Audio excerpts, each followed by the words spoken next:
ABC Podcast, Materia Oscura, José Manuel Nieves. El misterio de los 10 días perdidos. Hola a todos, bienvenidos una semana más a Materia Oscura, el podcast de ciencia de ABC. Hoy, antes de empezar, os voy a pedir una cosa rara. Os voy a pedir a todos que hagáis un sencillo experimento. Poner en pausa el podcast, coger vuestro teléfono móvil, vuestro tablet o el ordenador portátil, da lo mismo, ir al calendario y hacer lo siguiente.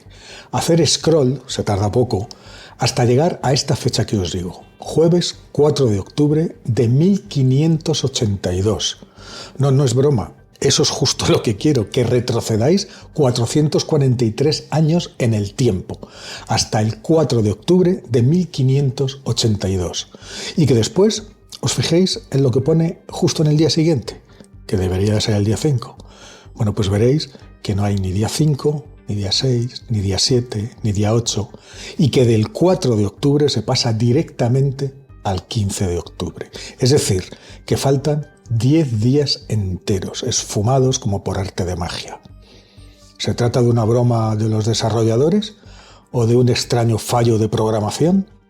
Pues no, nada de eso, porque por extraño que parezca, esos 10 días nunca llegaron a existir.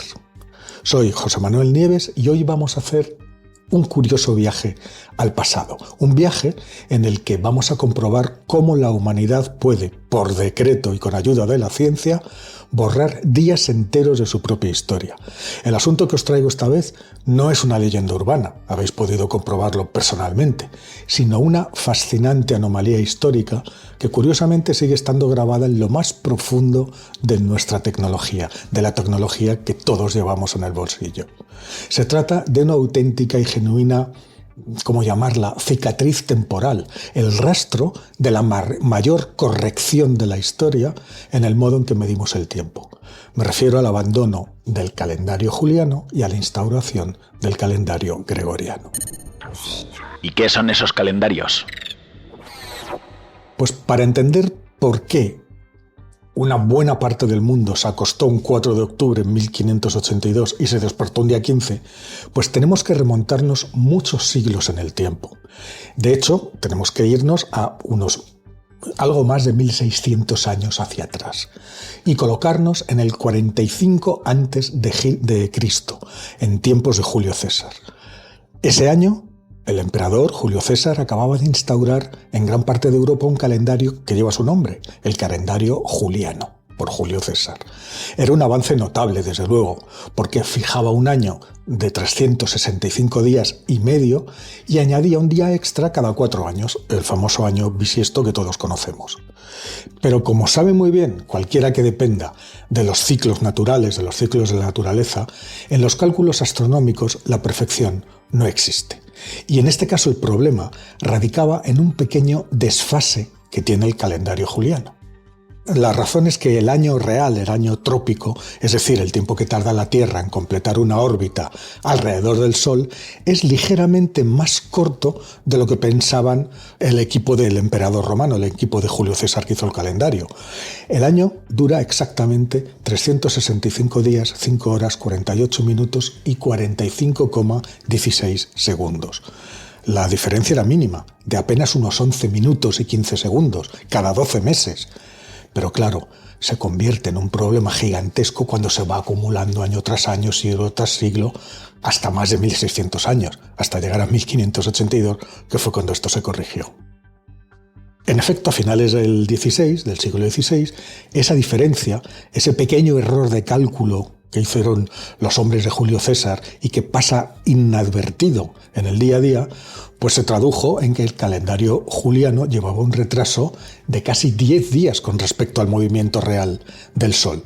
Por eso la fecha que en el papel se correspondía, por ejemplo, con el equinoccio de primavera, pues ya no era el 21 de marzo, sino que se había echado para atrás hasta el 11 de marzo, 10 días hacia atrás. Claro, ni que decir tiene que para la Iglesia Católica este desfase era una crisis de primera magnitud. Imaginar la fecha de Pascua, por ejemplo, la festividad más importante del cristianismo, que se había fijado a propósito en el concilio de Nicea, en el año 325 después de Cristo, se fijó para que cayera justamente el primer domingo después de la primera luna llena tras el equinoccio de primavera, del 21 de marzo. Pero claro, al haberse movido el equinoccio 10 días hacia atrás, pues las celebraciones de la Pascua se estaban llevando a cabo con un retraso inaceptable y que además iba en aumento y ya estaban desvinculadas por completo del ciclo astronómico primaveral que debían señalar.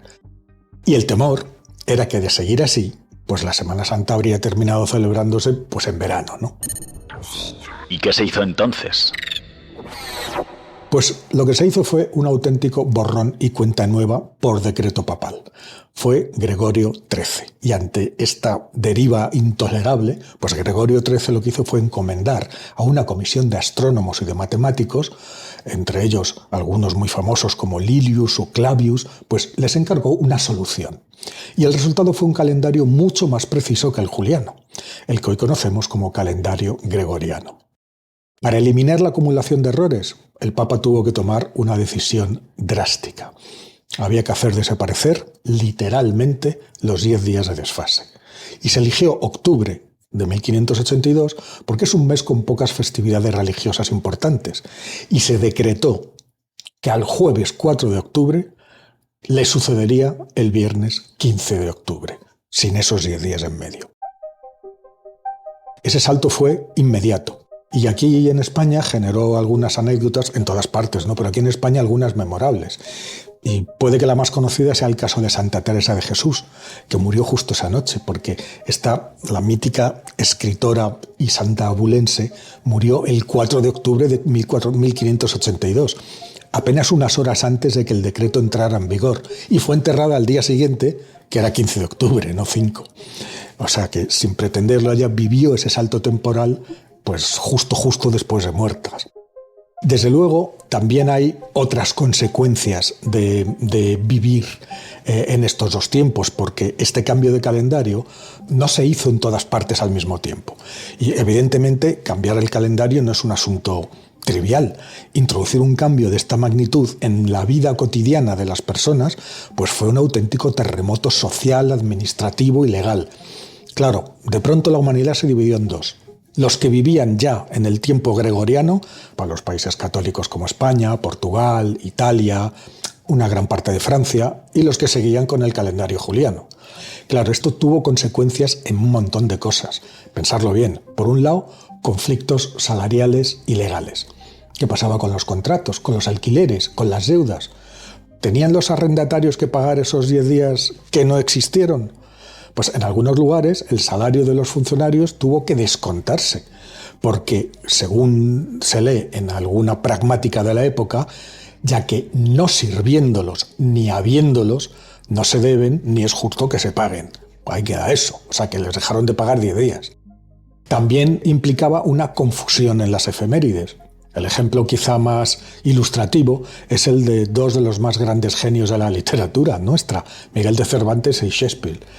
A menudo se dice que murieron el mismo día, el 23 de abril de 1616, pero eso es un mito. Es un mito creado justamente por este desfase de 10 días, porque cuando Cervantes murió y fue enterrado en la España, que era gregoriana, pues ya se había superado el error.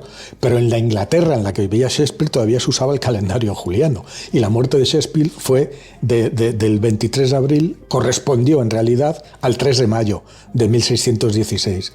Es decir, que no murieron el mismo día.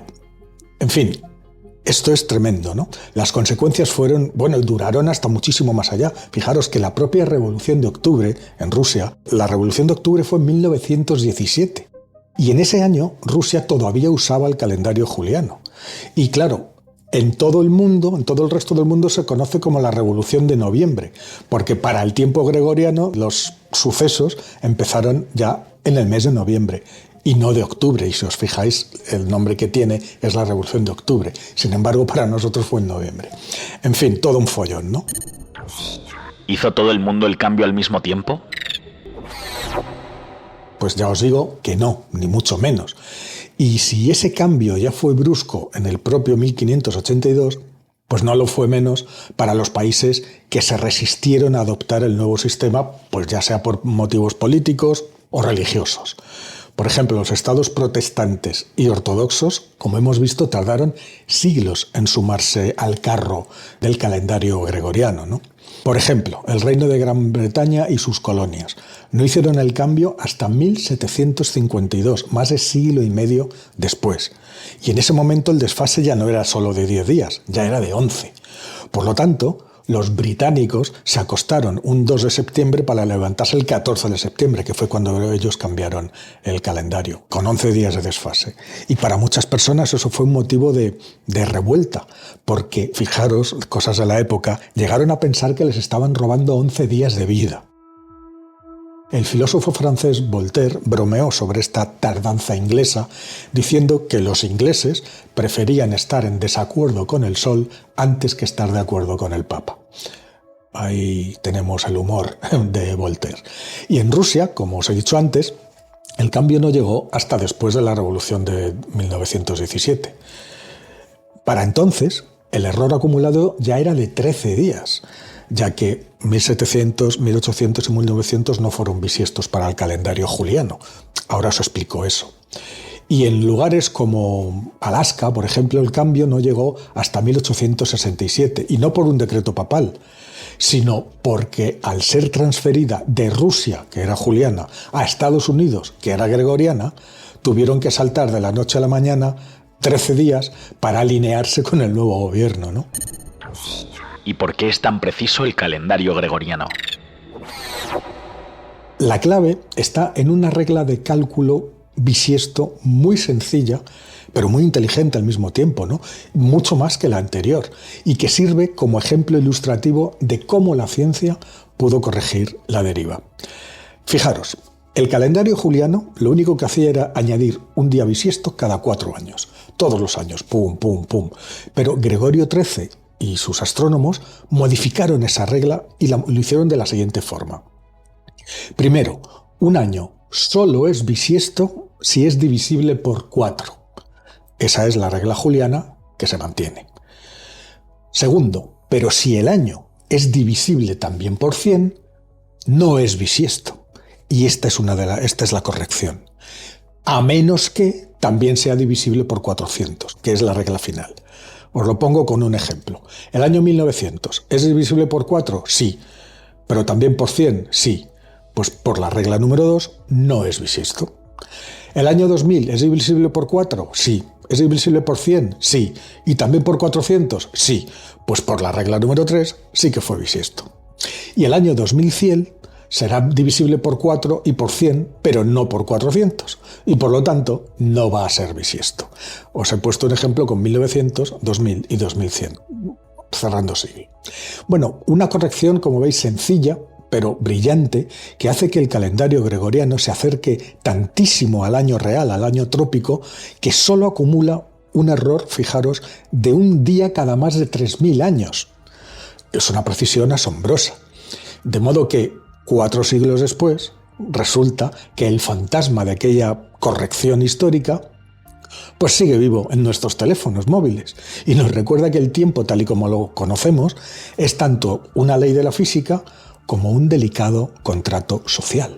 Es un pacto entre nosotros, un pacto que los humanos firmamos, podríamos decir que con el Sol, y que en 1582 necesitó de la audacia de un papa para corregir la deriva y asegurarse de que la primavera empieza cuando tiene que empezar. Un episodio muy apasionante y que muchos no conocen. Hasta aquí llegamos hoy con Materia Oscura. Y si todavía no lo habéis hecho, lo que os dije al principio, pues hacedlo ahora. Abrir vuestro calendario en el móvil o en el ordenador, ir a octubre de 1582 y comprobar con vuestros propios ojos la magnitud de ese salto. Nos volvemos a ver la semana que viene en el próximo episodio de Materia Oscura.